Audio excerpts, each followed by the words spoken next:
sinivuzele sinimukele Tindzaba Emini tifundwa ngilungelele Magagula.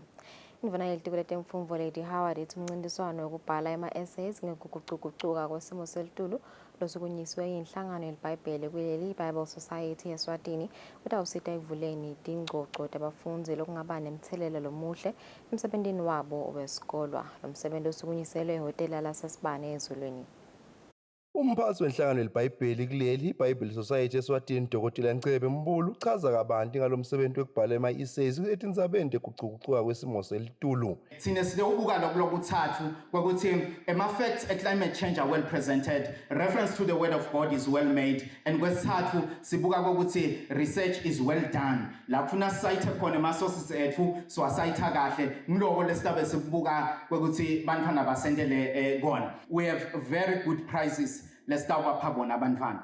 Umntwana le ise yakhe itaba inhle kakhulu in the country. They will ask ukuthi bamhoste ku forum yema publishers that will be in Zambia first week of November. Lo top 20 wema essays ethu batawusakhela incwadzi ngawo. Indvuna yelitiko letemfundo Lady Howard ithi lo msebenzi wekubhala ema-essays utawenda abantwana besikolo bente kahle tifundweni tabo.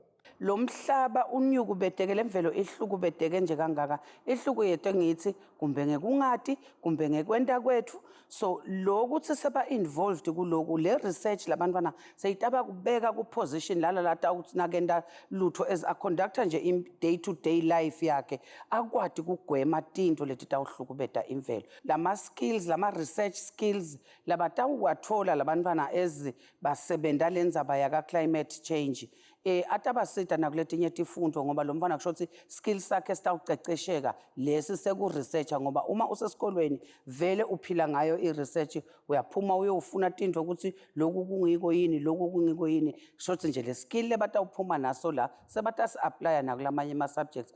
Umfundzi Nkosephayo Likheli ubonga ukuthi nanabo babani labasha bakhunjule tindzabeni letifana naleti. We really appreciate imizamo leyentiwa ngu-Bible Society nalamanye ematiko lasebentisana nawo ukuthi nathi as youth singasaleli ngephandle in this country because we are also the future leaders of this country. Lo vele enhlanganweni naka-UNICEF noNtobeko Dlamini usucwaningo lolwentiwa ngule nhlangano lukhomba ukuthi bantwana bayakhinyabeteka kakhulu etindzabeni tegucugucuka kwesimo selitulu. Etindzabeni kubika Fortune Dlangamandla. Nginamuzi Mkhonta sesezulwini. Indvuna yelitiko letekulima Jabulani Mabuza ithi ngemaphakelo eminyakatimali wahulumende wa 2023-2024 lelitiko litawusebenta luhlelo lucinisekisa kufinyelela eliswiteni lwetimali kubalimi labafisa kucala emabhizinisi etekulima lelatiwa nge-Eswatini Agricultural Development Fund. Indvuna beyikhuluma ngesikhathi yetfula umbiko wemnyaka wekusebenta kwalelitiko ephalamende. Sikhonile-ke bahlonishwane kokuthi sende kanye nani Agricultural Development Fund lesikutusako kakhulu letawubambisa ema-farmers kakhulu ngoba kuba lukhuni ikakhulu kadingalanga ka-agriculture uthola imali kuma-financial institutions. Le risk ibonakala iyinkulu kakhulu ngenxa kule ngushido kwama-climate change. Kepha-ke ema-regulations bahlonishwa basiphasisele ngaDisemba sesiyendile ne-agreement ne-financial institution sekutaba kucala nje kuyi-roll out le program ye-Agricultural Development Fund emasipata awusitakala kakhulu. Kune-program lenye-ke lenhle nayo lesiyendile ye-water harvesting. Kule water harvesting-ke bahlonishwa indzaba yemadamu. Namadamu-ke lamakhulu, namadamu lasemkhathini, namadamu lamancane, bese kuba ngema-scoop dams. Sisebendile-ke bahlonishwa kulolo hlangothi. Kepha umuntu Stalo angaqala ngale ukuthi kulela school le damu lelikhulu ngesifiso sethu njengoba nikhumbula nani bahlonishwa bekufanele sicale impakeni dam eminyakeni lophelile. Ngithinze leyo ngoba ngeke ngayibona ivela nasemaphepheni kulamalanga. Angisho ukuthi umuntu uyathandaza ukuthi imali iphumelele le project le itobambisa live. Lokwangivisa buhlungu ngekudelayeka kwayo. Nama-cost lengwabonile labe asayangena because just by delaying it by a year batawukhumbula abahlonishwa kwayo baba nanabo lesithi pre-qualification base bayasigayida ngebahlonishwa ukuthi asiyibambeni kanje singayibambi kanje kepha nje that delay seyibange increase ma cost nga 14%. Lokusho ukuthi sekawubita ukuthi le project ibe netulu kuloko lebe sibheke ukuthi indaba ngiyiko kube yaqala ngaleso sikhathi but ke singeke sakuthini lokho ngoba nakukhona lokhu singakulungiswa ke bese kuyalungiswa.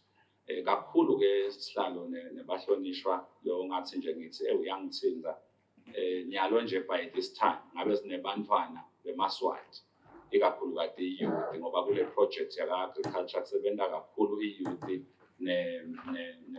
naboma nguthathela ke kule ngubona kulusipho lapha eSiphofaneni 1300 walabantwana nje losikhuluma nyalo ngabe bayasebenza kube le project yaqala eminyakeni lophelile.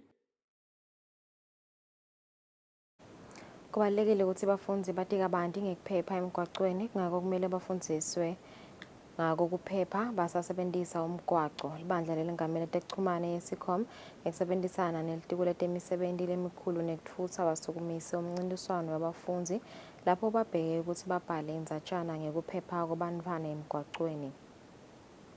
The aim of this campaign is to facilitate a shift to walking, cycling, and using public transport, which is the leading means of transport used by the young generation, which is leading means of transport used by the young generation, which ultimately must lead to reduced road traffic crashes.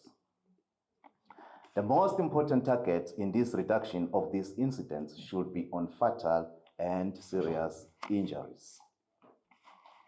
We all know the devastating effects of fatal crashes to families, relatives, and friends. These devastations is compounded by the manner in which the crashes happen, sudden, traumatic, and whose impact is long-lasting and life-altering. Serious crashes as well present a horrific experience to the affected and the country at large. The sad part of all is that a majority of road traffic crashes are preventable. More than 220,000 children and adolescents aged between 0 to 19 die annually worldwide due to road traffic crashes. Road traffic deaths are now the first cause of deaths for children and young adults aged 5 to 29 years. It is campaigns of this nature that must be staged to expound the call for greater road safety awareness for all. It is always pleasing to partner with great industry players to nurture the young mind and encourage them to take an interest in alleviating social ills in the society, like road traffic crashes that can hinder their growth. We applaud the Eswatini Communications Commissions for the call to partner with the Ministry in this letter writing competition. We believe that this partnership will encourage people to gain more knowledge and safety issues as they participate in this competition, and they will use the knowledge gained to use the road safely. Lisekela lemcondzisi welitiko letempilo ehlangothini lwaka Public Health Rejoice Nkambule uthi mkhulu umsebenzi losemahlombe elibandla lelingena ehhovisi kwenta siciniseko sokuthi emalungelo abo ebantfu akanyatheleki kusentiwa lucwaningo ngakutempilo. Lokhu kuvete emhlanganweni walo lokucala lapho belitawuceceshwa liphindze lihlonyiswe ngemsebenzi lekubheke ukuthi liwende. Lisekela lemcondzisi etiko letempilo ehlangothini lwaka Public Health Rejoice Nkambule uthi banelethemba kokuthi leli bandla lelingena ehhovisi litakwenta umsebenzi loncomekako. Emhlanganweni wekucala welibandla lelibuke emalungelo ebantfu ukuthi ayavikeleka yini nasenta tincwaningo letihambelana netempilo, i-health research. So lapha ke sinale bandla lelisukunyiswa leli Eswatini Human and Health Research Review Board. Leli buketa kwakuthi nasi conductor i-research la evenda seSwatini iya protecteka kanganani labantu labangenela lolu cwaningo labang part of that research ukuthi bavikeleke emalungelo abo bangabi bahlukubeteka sisenta tincwaningo tetempilo. Sihlalo elibandla lelibuke emalungelo ebantfu ukuthi akanyatheleki ekusendiwa licwaningo ngakudembilo i-Eswatini Health and Human Research Review Board Rudolf Mazia uthi kubalulekile ukuthi leli bandla lisenda umsebenzi walo liwende ngekudimisela. So we are saying we need to apply ourselves in looking at these things and not just pass it by as they are presented GCP certificates, check even the validity issues. Some of the certificates don't have even validity, and it's concerning. And that is why we've decided to create our own process so that, Swazi researchers can get,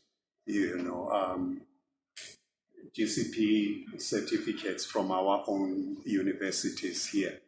Injongo yelebhodi kwekuthi emalungelo nesithundi nenhlalakahle yalabo labavume kuba yingcenye yelicwaningo othide lolusuke lwentiwa litiko letempilo lube secophelweni lesetulu ngeminyaka wa 2030. Etindzabeni Eswatini TV ngibongosi Magagule hotel yasespiki. Letibuya ngaphandle kwakuleli sive saseFrance solo siyachubeka nekuteleka emadolobheni alela live esivistelekela ukuthi uhulumende ufuna ukushintsha umthetho wepensheli. Letiteleka tacala ngenyanga yapembedwana kulomnyaka kanti setingenelwe bantfu labangetulu kwesigidi. Esive sikhala ngekuthi uhulumende ufuna ukungeta ipensheli ngeminyaka lemibili kusuka ku-62 iye ku-64. Sive saseFrance asivumelani nesinqumo sahulumende. Kanti letibuya eveni laseMozambique betangomatilitule eMozambique bathi isiphepho Freddy siyabuya eMozambique ngalesihlanu kuleli viki kulandzela ukuthi sihlasele live laseMadagascar lapho kushone bantfu labasiphohlongo kwahibika tindlu letiyinkhulungwane. Tangomatilitule tithi isiphepho Freddy sitawucala kuba nemandla ngalesine. Bathi lesiphepho sihamba ngesivinini lesilinganiselwa ku 110 km/h.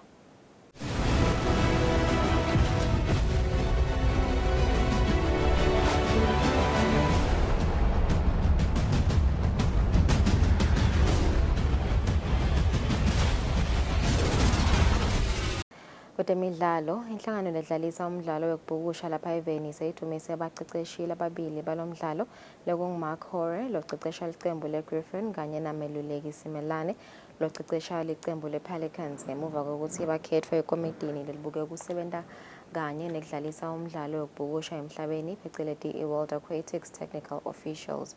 Labaceceshi lababili nyalo basesigabeni sokuthi bangadlalisa imidlalo yangaphandle. International officials baphindze babambe imihlangano sikolwa yokufundisa imithetho yalomdlalo. Mengameli wenhlangano yalomdlalo Herman Jele uthi lokhu bebafisa ukuthi kwendeke eminyakeni lemibili letako kodwa kusheshe kwendeka lokuyinkhomba ukuthi lomdlalo uyathuthuka sibili lapha eveni. Ucela labaceceshi lababili ukuthi bendlulise lwati kulabanye abaceceshi.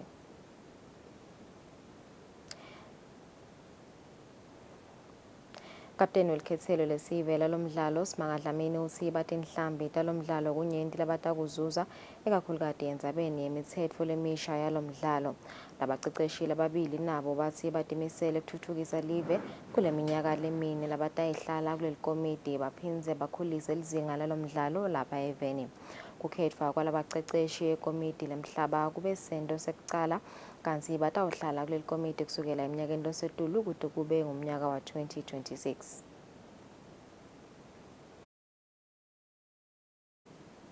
Lowa-ke wadlalela likhethelo lesive le-Ivory Coast Didier Drogba ucela labadlalisa umdlalo webhola eveni lase-Ivory Coast ukuthi baqinise kakhulu etindzabeni tekuhlola abadlali ukuthi baphephile bangakayi enkhundleni yekudlala. Drogba uvete lokhu kulandzela ukuthi Mustafa Silalo neminyaka longu-21 asishiye emhlabeni ngesikhathi licembu lakhe i-Racing Club lidlala umdlalo we-League. Victor Osimhen lodlalelwa eveni lase-Nigeria lodlalela licembu le-Napoli eveni lase-Italy uthi kuliphupho lakhe ukuthi yagcina akhonile kudlala eveni laseNingizimu Afrika.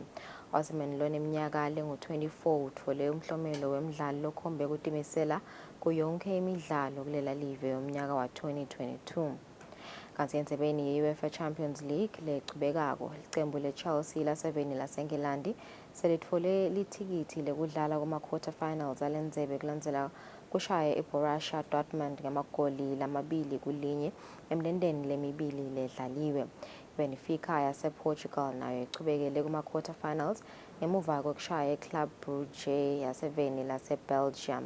Le midlalo iyaqhubeka ngalesithathu lapho khona iBayern Munich yaseGermany ekhaya itawutholana eTulu neParis Saint-Germain yaseFrance bese iTottenham Hotspurs ekhaya itholana eTulu neAC Milan yase-Italy.